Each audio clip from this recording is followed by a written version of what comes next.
From the KMNN studios, this is the Kids Morning News Network. Good morning, it's February 7th, 2024. I'm Alex in the KMNN studio in New York. It's the first Wednesday in February, which makes it World Read Aloud Day. Grab your favorite book and read to a family member, a friend, or a furry pal. You can even read to yourself in the mirror. In the news today, have you ever made something with AI, or have you ever read a story or seen a picture made with AI? Would you even know if you had? Some people are worried that AI, which stands for artificial intelligence, is so good you can't easily tell if you're seeing something made with it or not. They worry that AI will be used to create fake stories, pictures, and videos to make people confused about what is real. This could have a big effect on things like elections. In an election, it's very important to hear what candidates have to say. Making it seem like they say things they really don't would make it hard to judge them fairly. Last month at a meeting in Switzerland, one of the world's biggest tech companies, Meta, which owns Facebook and Instagram, said it would lead efforts to figure out what content is made with AI and then label it so people know. And they're not the only ones. Other tech companies like Microsoft, Adobe, and Sony have said they're worried about this as well. And they're also working to make it easier to tell if you're looking at something made with AI. What do you think? Does AI need a warning label? Get your grown-up to give you a hand and send me an email. Let me know what you think at kidsmorningnews@gmail.com. On this day, 60 years ago, the future of music landed at John F. Kennedy Airport in New York City. 4 guys from England who called themselves the Beatles. They were bigger stars than anyone had ever seen before, superstars.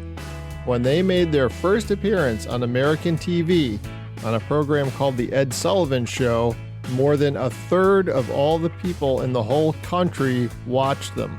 It was one of the most important TV performances in history. There had never before been such a big audience.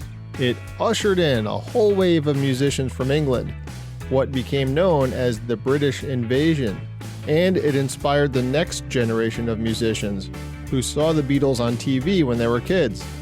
And that performance 60 years ago still affects us today.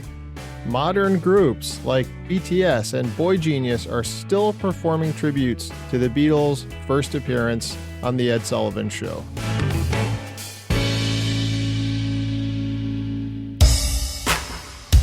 Time for the daily riddle. Yesterday was always in front of you, can't ever be seen. What is it?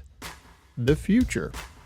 Today's riddle is, what's one thing you have to break before you use it?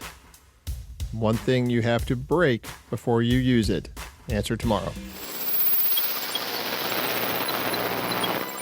Turning to outer space now, it was on this day in 1984 that Space Shuttle astronauts Bruce McCandless II and Robert L. Stewart left the shuttle's cargo bay and flew off into the vast emptiness of space. Whoa! And then they came back. They were the first 2 people to fly in space without any kind of safety strap holding them to the spaceship. They were wearing what NASA called a manned maneuvering unit. I call it a jetpack. It fit over the astronauts' life support backpacks and shot nitrogen gas out of 24 little nozzles. Astronauts controlled it with a couple of joysticks. It had enough gas in it to let them fly around in outer space for about 6 hours, and they could scoot along at about 55 miles an hour. Can you imagine? Would you ever want to fly in space? You might not get there for a few years, but your artwork can. I suggest you steer yourself over to the International Space Art and Poetry Contest. If you win, you'll see your creation up in space. To enter, you have to submit a drawing, a painting, or a poem sharing what it would look like if we lived in space. Now, this contest is open to kids ages 5 to 18 from all over the world. You just have to go online, get your grown-up to help, and go to spaceartcontest.com. Spaceartcontest.com. contest, all one word.com. Good luck. Let me know if you enter. In the weather today, the western half of the country is looking at rain and snow, the remains of that atmospheric river that hammered California. Some of it could be quite heavy today, especially around the Four Corners region where Utah, Colorado, New Mexico, and Arizona meet, and up along the Rockies all the way up into Montana and Canada. In the east, it's going to be sunny and a little warmer.